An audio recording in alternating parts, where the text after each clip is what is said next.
Right, I need to start this video with a little sorry and explanation about something how I got wrong on the last video. It's in this position here, this study by the Sarychev brothers from 1928. I'm still sorry about my pronunciation of the Sarychev brothers, but that's not what I got wrong. That is what I got wrong, but I don't care what I got wrong. The important thing I got wrong is I was quite right in most of what I said. The king c8, we've got to make this pawn move. Black moves the b pawn. We come back, and then I got in a bit of a pickle about I was saying, oh well, black can't push this b pawn because we're threatening king e6, and far from threatening king e6, king e6 actually throws away the draw, because I said, oh yeah, but now black can play king f4, and now we're threatening bishop f5 is what stops us from queening, but then we come and collect this pawn. But black doesn't play king f4. Black plays king e4, and we've just messed it up. Okay, so the thing I got wrong is that here we are absolutely not threatening king e6. You do not want to play king e6, and when black plays b4, we have to play king d6. Bishop has to stop the queening a pawn, and then we're back to exactly the same as I said on the video, where we're gaining that one extra tempo we need hitting the bishop, and then we're going to come and collect this pawn, because this bishop's going to end up overworked on e6. So something along those lines. And draw. So sorry about that. It was king c8 back to d7 and king d6, very important. Otherwise this king e4 blocks you, shoulders you away on e6. So sorry for getting that one wrong. Right, onto the floating square then, because the very last study in that Reti idea video, I said it introduced another concept, which is all about the floating square. And so we had a situation where both sides had two pawns with one file separating them, and there was a floating square thing going on. So let's just go through the floating square as sort of an isolated concept. Dvoretsky has a section on the floating square. I've invented a situation over here where this is just a complete hold up, isn't it? The black king is just tied up over here. I mean, it can go into lots of different places. It can sort of walk around a bit, so black can always pass by playing, king g8 or king h8 or king f8, or as long as it doesn't leave the f file, it's okay. Black can pass in this position, but basically the black king's out of commission. Black can't be forced to move. There's going to be no zugzwangs, but it's all about, can this king A, hold up these pawns, and B, round them up. And the rules are, which I've sort of taught myself, is if there's one file separating, this king can only hold them up. If there's two files separating, the king can round them up. And if there's three files separating, the king can only hold them up. Okay, so in that situation, the king can hold them up. In that situation, the king can round them up. And in that situation, the king can only hold them up. And I'll just quickly go through how that all works. In each of those situations, if the square of the pawns reaches the back rank, then the pawns promote without the help of their king, and white's just lost. And that's it. Those are the only things you need to know. So if an odd number of files separating, the king can only hold them up. If it's even, i.e. two files separating, the king can round them up. But in any of the cases, if the square of the pawns hits the back rank, you've had it. Those pawns will promote without the help of their king. So let's just go through this situation here. What's a sensible first move for white? Maybe king a5, and black then has to play c5, otherwise black's lost. And then white really only has one move here, which is king a4. Black doesn't want to push either of those pawns, otherwise they've lost, so black will have to just play a passing move, king h8. And white's got more than one drawing move here, but only because if he allows this pawn to a5, the square of the pawns hasn't reached the back rank yet. But it's really just sort of setting up the puzzle again one rank further down, in terms of how really we've only got one drawing move here, kind of, which is that. play that basically. That's the drawing move. I mean, the point I'm making is that we can do this and get in the same situation, and as long as the square of those pawns hasn't reached the back rank, then it's going to be a draw. But we're just going to end up with the pawns on these two squares with the white king on b2, and at that point there will only be one move if we're in this position. If I just sort of mess around a bit, let's go here, here, here, play a passing king move, and now white has only one drawing move, which is king a3. So that's the point I was making. So the white king can just sort of go backwards and forwards on these two squares, and it's just a draw. So the king can hold those pawns up, but it can't round them up. And quite often in a game of chess, you're not going to have a situation where the black king is out of commission. You'd quite like it if you're white, but it's often a case of the black king just needs time to get across over here. Strange route, but if the black king's not out of commission, I suppose he could do it. And these pawns basically just look after themselves whilst the black king makes his way over. Now, if there's two squares separating, these pawns, they've had it basically if this king's out of commission, and white can just win them. So you'd come in here to a5, and black would sort of say, well, I'm just going to do the same thing to you. I'm going to make this one ready to run, so when you take on a6, that's it, you've had it. But you just come back here. I mean, the key of the three pawn with the one file separating is that the pawn would have been there blocking your coming back to that square. It just guards that square. So if this pawn goes, it's going to be 1, 2, and you're going to be in time to stop that pawn. And if this pawn goes, you just take it straight away. So black's really got nothing better to do here than just to pass. But then you come here. This pawn has to run. It's the only chance, but you're in time. So if there's two files separating, the pawns have had it. You can use a bit of time if this king's not out of commission, like it is in this situation. I think these pawns can sort of save themselves a little bit.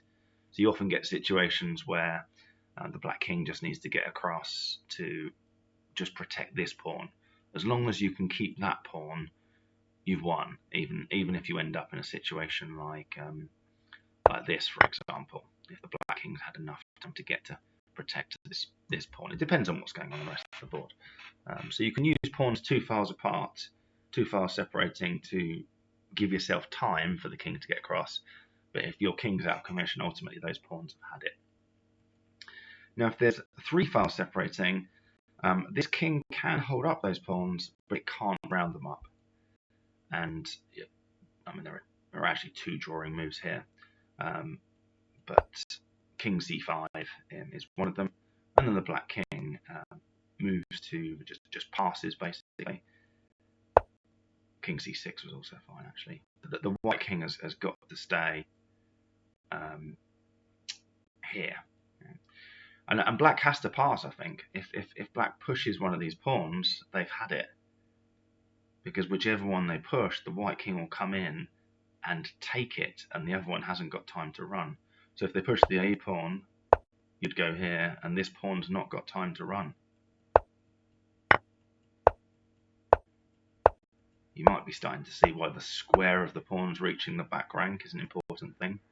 That king journey was across the diagonal of a square, and if that pawn's already become a queen, if you were one rank further down, then obviously you can't play your king to the side of a queen. And this just by symmetry, to be honest. If the pawn comes forward, this pawn hasn't got time to run.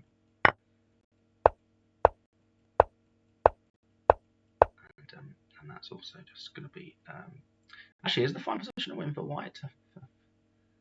Yeah, it's an easy win for white, isn't it? I just hadn't really thought about that aspect. I set up a situation where the black king was out of commission, but hadn't thought about whether I'd set something up that was just a horrible stalemate thing at the end of it. I wonder if I swap the h and the g pawns around, whether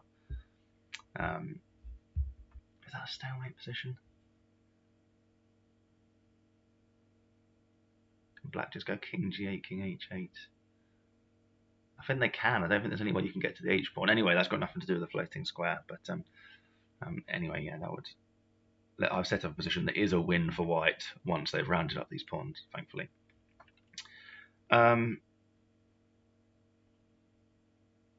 So yeah, in this position here, black just has to pass, just keep passing, and white's got enough. White has only one drawing move here. They've got to play king c5. They've got to stay ready to go to b5 or d5 if black pushes one of those two pawns. Now we'll start off with an easy situation. You've probably seen this sort of position before, and you just sort of know off by heart that it's lost. You haven't thought about it as a rule where the square of the pawns hits the back rank. And you can even excuse me. You can even think about this in a just a pretty mechanical way. I'll play king b1, fine,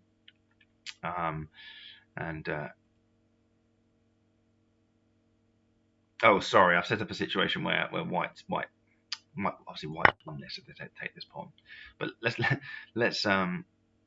just play king back. In fact, let's reset up the position. King b1, king pass, king a1. This is the position I should have set up, something like this.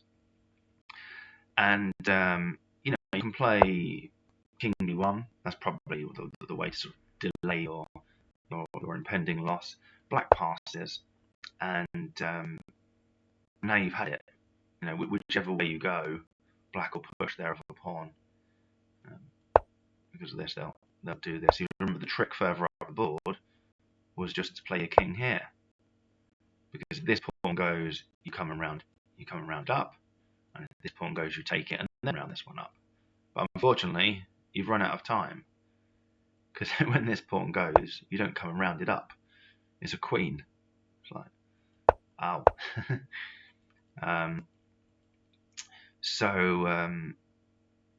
Yeah, you've probably had that position before, and you could think about this in a very mechanical way. If I play king c1 or king c2, a2 wins because I can't play king back to b1 or b2. If I play king a1 or king a2, c2 wins because I can't play my king back to b1 or b2. So, oh dear, I've lost this position. But a rule, if you like, that can be applied more generally is that you've lost this position because the square of the pawns has reached the back rank. So in this position, remember, two files separating, the pawns can be round up, but this time you've had it because the square of the pawns has reached the back rank. So let's go through the usual procedure of rounding up the pawns. What you do is you come attack this pawn, and when this one goes, you come back to b2. And the point is that this one can't be pushed because you'll just take it and come back and collect this pawn. It's like, okay, so you're going to come back and collect that pawn before it gets to square d0, are you? Check. Oh, it's all right, I'm coming to get you. No, you're not. I'm a queen. Oh. So if the square of the pawns hits the back rank, which it does, those pawns promote without the help of their king. And finally, I mean, if you think about how rare must it be to get this situation, you've got two pawns, three files separating them, a king out of commission on this part of the board, and then we're into the rule of, well, this king can hold them up, but it can't round them up. But if the square of the pawns reaches the back rank, which it does here, those pawns promote without the help of their king. I mean, like, when is that not going to be relevant? As in, you'll need the pawns to be back here, like I just set up a second ago. So, incredibly unlikely that you'll face this exact thing in a game. But there is a good study coming up on this one. Yes, the pawns are three files separating them, and we'll just go for the king in the middle. The idea to hold them up like this. And if you remember, pushing the a pawn or the e pawn lost before because white just came in and gobbled them up, so black had to pass. But now the square of the pawns hits the back rank, and pushing either the a pawn or the e pawn wins. Passing also wins because you could just do that in a minute. In fact, black hasn't got a move here that doesn't win, just out of interest. But anyway, push the a pawn, white comes to round it up, and this is this is the catching the pawn. I've just sort of gone off my software screen there. But yeah, I'm going to catch the pawn before it gets to square E0. So there isn't an E0 square on chessboard.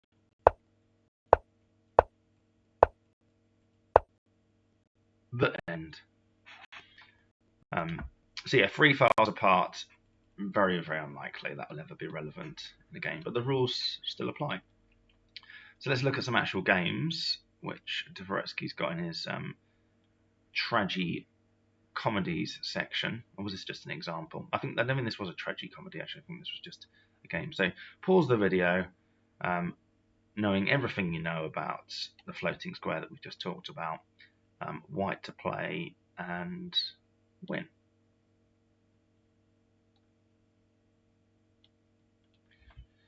And you've got a couple of winning moves here, but the second one is just c4 and black plays c5.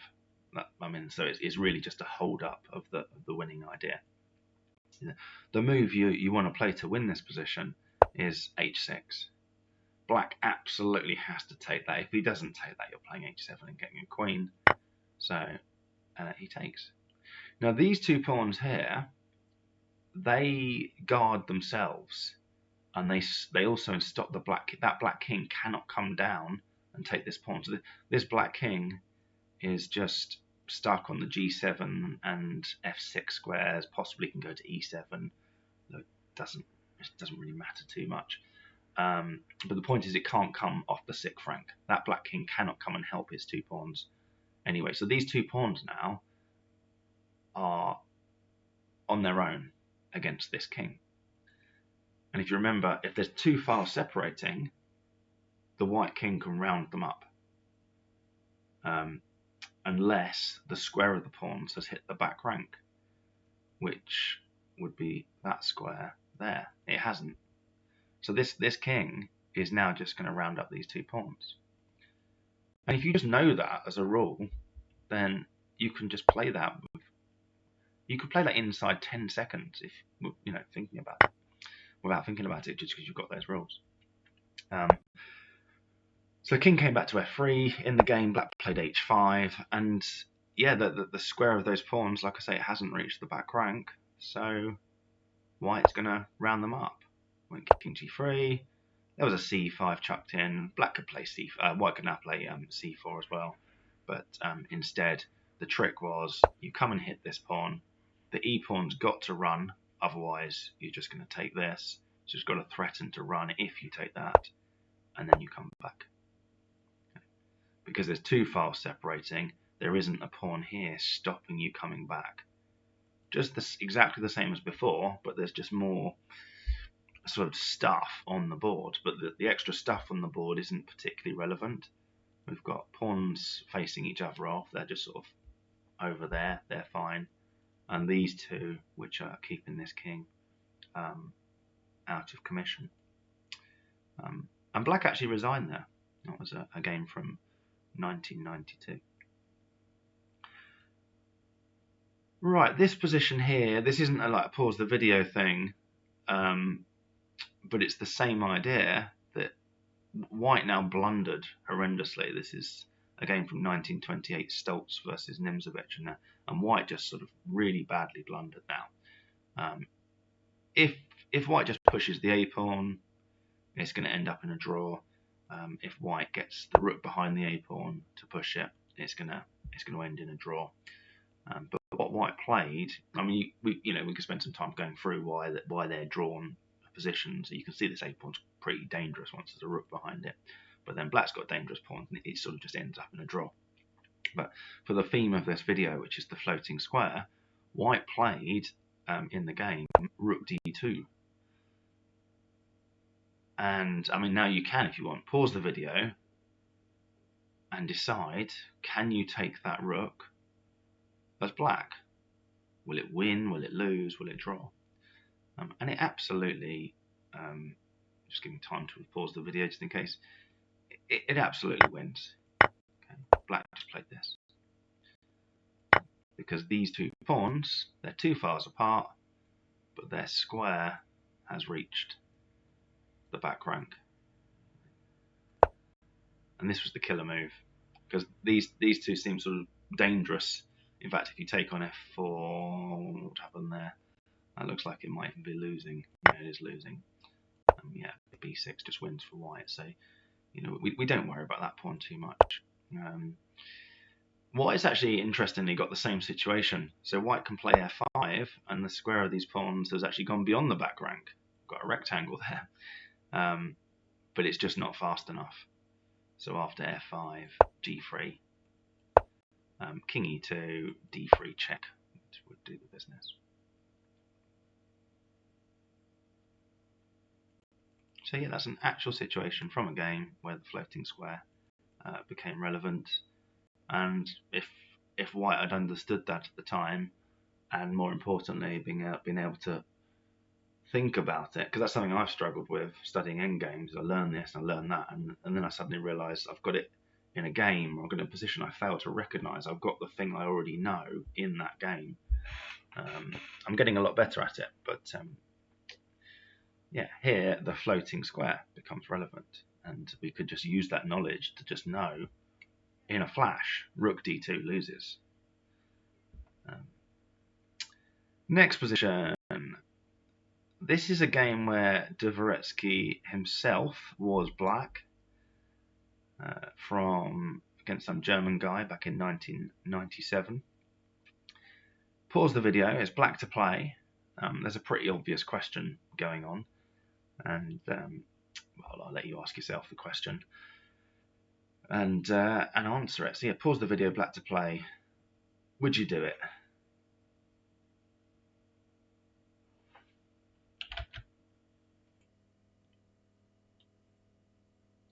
So yeah, well done if you decided absolutely you should do it. It's a winning move. However, it's the next move that that's absolutely crucial to get right. The two obvious choices are a5 and c5. One of them wins and the other one doesn't. So if you didn't spend too much time thinking about the second move, then maybe think about it again. Pause the video if you like. But if you chose c5 as I did when I first did this puzzle, I say it's a puzzle, it's an actual position from a game, then you've just thrown away the win. Because white can play c3. And the point is that after d3, white's got c4. And now if you come to do this floating square, white's actually winning that now. But black's actually lost that position there, because they're going to round this pawn up, and this one just was too far back. So yeah, you don't do d3. If you try d takes c3, king takes c3, and now we've got the floating square one file apart. Remember, the king can hold those pawns up, but it can't round them up. So that's now just a draw. And if you tried against c3, you push the a pawn. White can take on d4, takes back, and now these two pawns, that their square hasn't quite reached the back rank. Okay, so this king well, the king's actually going to round them up now. So if this situation on the king side over here was sort of was just a bit self-contained, white's actually won that now. Black does have an incredible drawing idea. I think there are 3 drawing moves, but they all revolve around the same drawing idea, which is g5. Obviously, we can't take that with the h pawn, but the key is that once white takes back the f pawn, the black king's going to sit on e5, and when white pushes the g pawn, which was their passed pawn asset, we're just going to see liquidation. So yeah, white's going to come and round up the a pawn, black has to round up the e pawn and then get to h4, but the white king is going to arrive on f1 in time. We could just see that, I suppose. Ooh.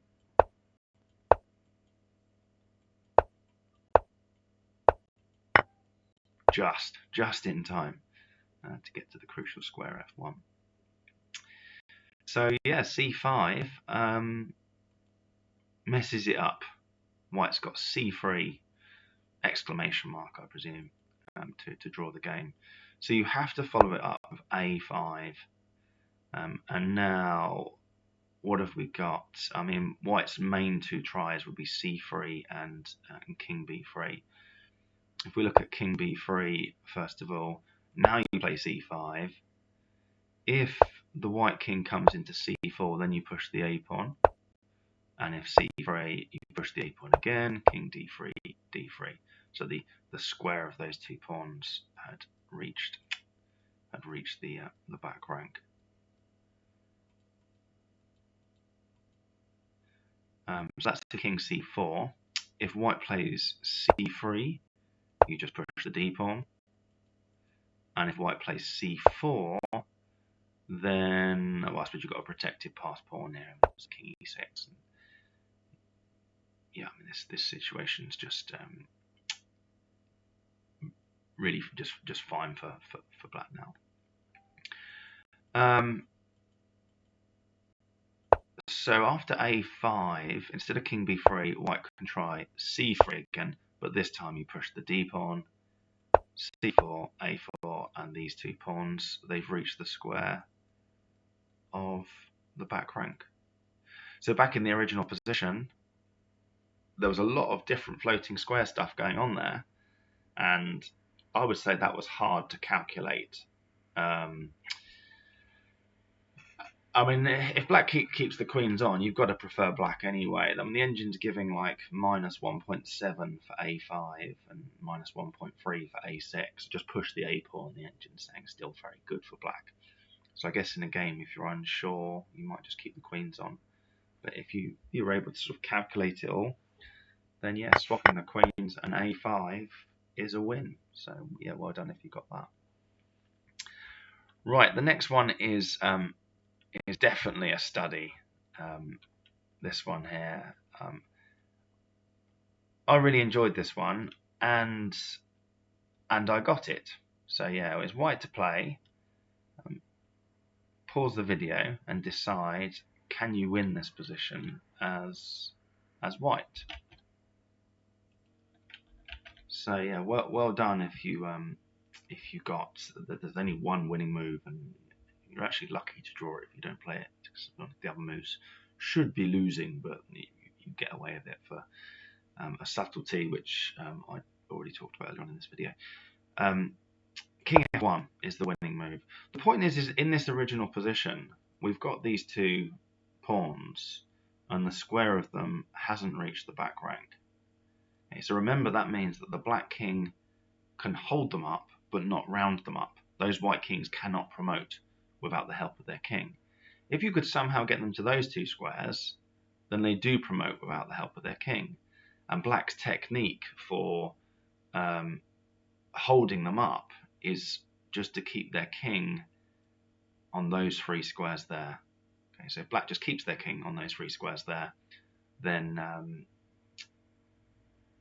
the black king holds them up. Basically, you can't push one of them. If you push the b pawn, the black king will come to c4, or from there even. And if you push the f pawn, the black king comes to e4. We've seen all that earlier on. And then you think, well, actually, then you've lost the position, although incredibly you haven't. It's still a draw, as from the stalemate thing I talked about earlier. If it's black to move here, black's got to keep their king on one of these three squares. So black would have to play king d5. And then you've got to stay in the square of the g pawn as white. You can't just stop stupidly moving to the d file, because then the g pawn promotes. But if black plays king d5, white can play king e3.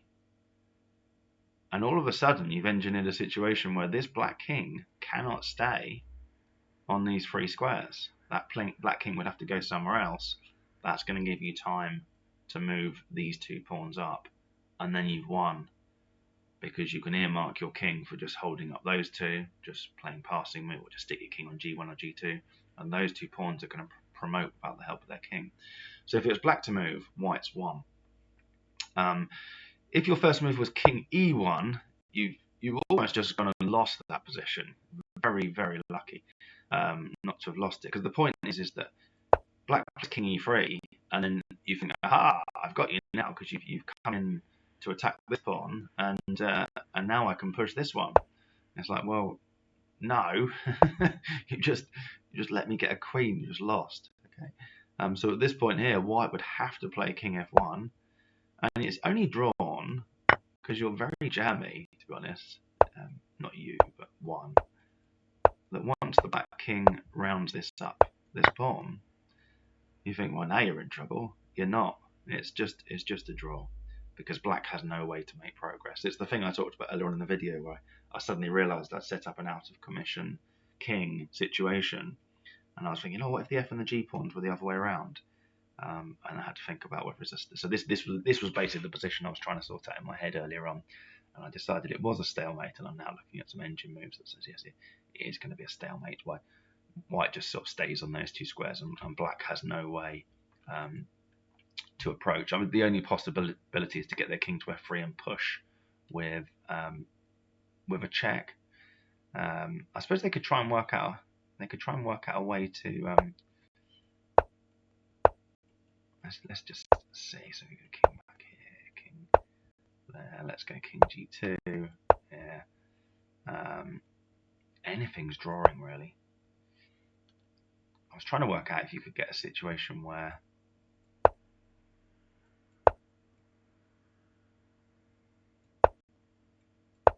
Oh yes, even here it doesn't really matter about move order, because you just still do that.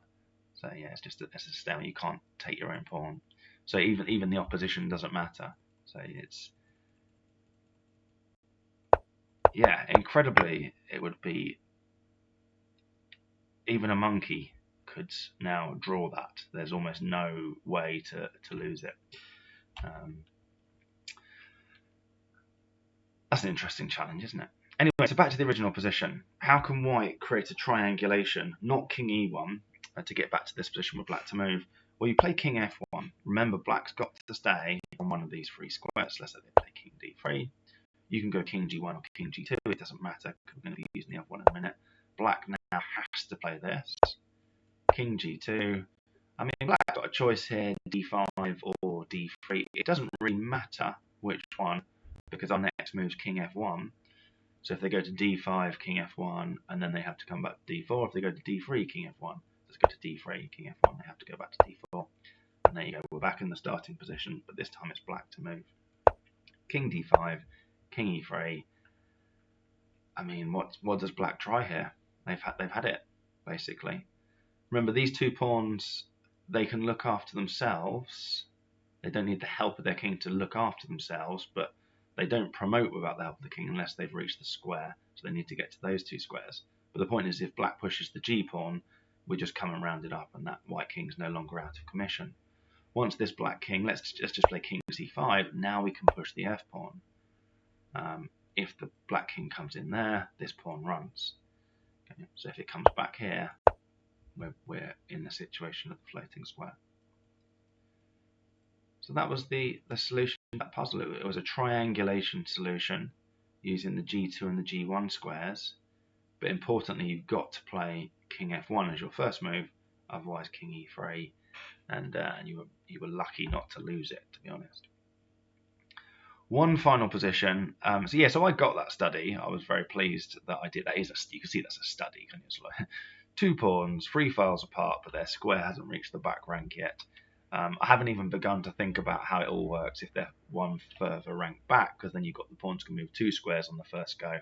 So that, I guess the black king would have to just sort of hover, stand back for a bit, and wait for them to get to those 2 ranks.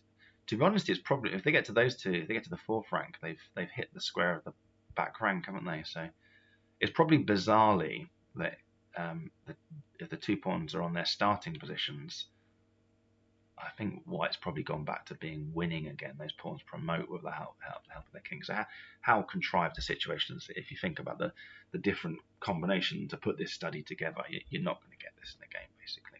I mean, so I'm back to my transference of skills argument as to why this is useful. So I got that one. I was very, very pleased that I got that one.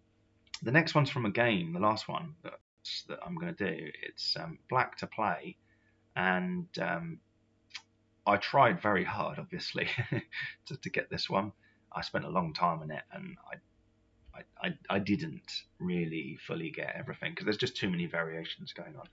But yeah, see if you can do better than I did. It's black to play. Pause the video. There's only one move that black can play to draw this. Everything else loses. So pause the video and see if you can find that one drawing move.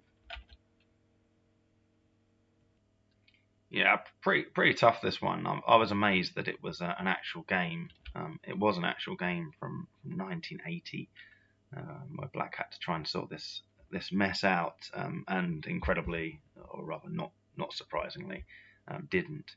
We've got the self-contained section going on over here. That sort of that white king is out of commission, and it's just a case of, can these pawns promote without the help of their king? If it's a 2 squares apart thing, these have already reached the square of the can't draw squares of the back rank. I mean, obviously we've got 2 black pawns in the way and a king that's sort of desperately trying to position itself.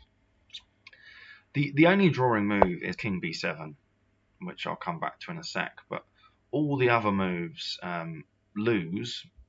But it's worth going through them all. So if I start off with d takes c5, and this white plays b6, and here black's got a choice. If they take the b pawn, we push a6, and I mean these 2 pawns have reached the square of the back rank, so they are going to promote without the help of their king.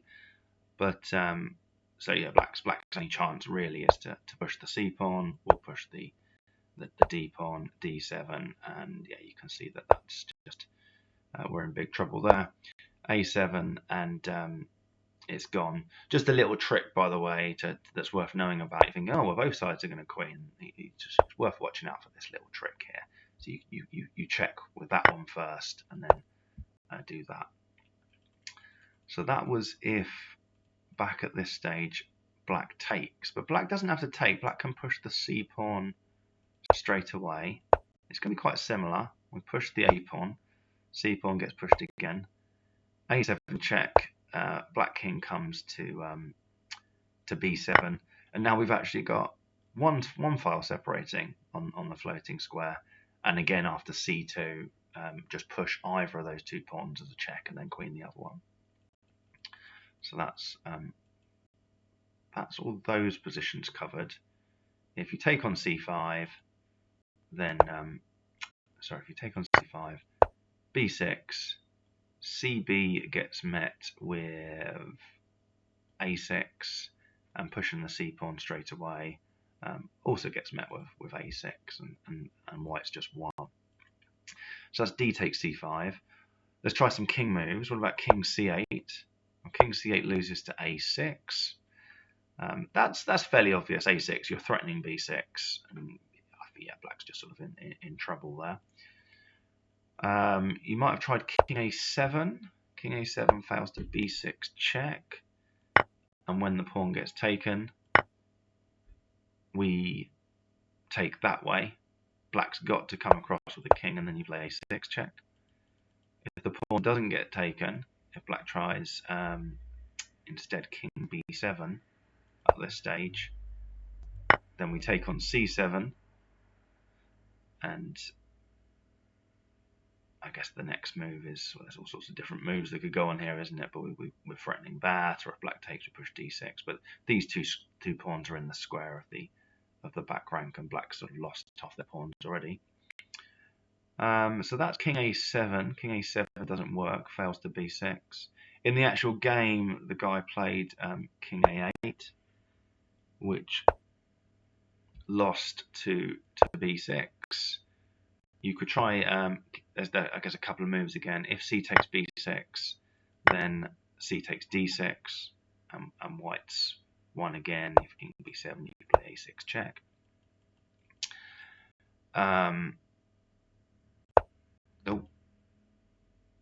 Where I got to, king a8, b6. Yeah, so the king has to come to b7 because taking's no good. And now we just take on c7. King takes c7, c takes d6, and we've cleared all the pawns except for these 2, which promote without the help of their king. So your only drawing move, incredibly, is king b7. And the point is that after b6, we can just take it. And white's got nothing particularly clever to do there because the black king is there. So I mean, if we take with this pawn, these two are now just facing each other off, and we can just hold up these two pawns quite happily. And if you take with the other pawn, you might be losing that actually. Yeah. Black can then finally take on c5, and these two with one file separating are not in the square of the back rank. So e6 would fail after that. So a6 is probably, oh, if we take on d6, we can just take back, and this king handles these two quite happily by themselves. So the only thing that white can really try after king b7 is a6. Then you play king a7. Again, white's only really got one thing that they can try, which is b6. And now, I think if you take that, you've lost again. It's pretty similar to the stuff we've had before. So the true genius of your defense, if you found it, I didn't, but is this move here, king takes a6, and now it's just a draw. If white takes this pawn, we can just take back, and in fact black's win that. If white takes this pawn, we come back, and I don't think it matters what happens here, does it? This is, I think white's got loads of ways to draw this, pushing that pawn. But yeah, this is the most obvious try for a win. But we're just gonna go backwards and forwards on these two squares because this king's out of commission. So absolutely brilliant if you played king b7 and analyse all the way to, I think that's the killer move. I think that's the nuance that I didn't get. King takes a6. I think I just didn't get it because I think I just went through everything and decided everything was losing, and then just guessed one of the wrong answers, which is probably what the guy did in the game. Looked for everything, thought everything was losing, and then just played, oh well, I'll play king a8. So there you go. I'm putting that down as I played the same move as a grandmaster, so I must be good. But yeah, so well done if you got king b7, and then that move, king takes a6. If you saw your third move in that variation, king takes a6 back there, yeah, very, very, very well done. So yeah, that's everything on I was going to do on the floating square. I hope people enjoy that and find it useful.